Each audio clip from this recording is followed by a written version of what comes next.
அதுலயும் இன்னும் குறிப்பிட்டு சொல்லணும் அப்படின்னு சொன்னா, இந்த கட்டிடக்கலைகளை வந்து 4 விதமா வந்து பிரிக்கலாம். அதுல முதல் ரகம் வந்து பாத்தீங்கன்னா, குடைவரை கோயில்கள். அதாவது ஒரு பாறைய குடைஞ்சு, அதுக்குள்ள வந்து கோயில்கள் வந்து உருவாக்குறது. 2வது வந்து பாத்தீங்கன்னா, புடைப்பு ரகம்னு சொல்லி சொல்லுவாங்க.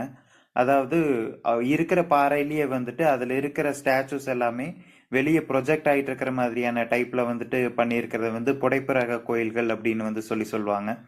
3வது ரகம் வந்து தேர் மாதிரி அப்படின்னு சொல்லி சொல்லுவாங்க. அதாவது ஒரே பாறையில தேர் மாதிரியான அமைப்புல வந்துட்டு கோயில கட்டுறது தான் வந்துட்டு தேர் மாதிரியான அமைப்பு. 4வது வந்து பாத்தீங்க அப்படின்னா கற்றளை கோயில்கள் அப்படின்னு வந்து சொல்லுவாங்க. அதாவது ஒரு கல்லு மேல இன்னொரு கல்லை இன்டர்லாக்கிங் சிஸ்டம் மாதிரி அடுக்கி கோயில்களை வந்து கட்டி முடிக்கிறது. இந்த அமைப்புல தான் வந்து தஞ்சை பெரிய கோயிலும் வந்து கட்டப்பட்டிருக்கு அப்படிங்கறத வந்து தஞ்சை விழாக்ல வந்து பார்த்திருந்தோம். தஞ்சை பெரிய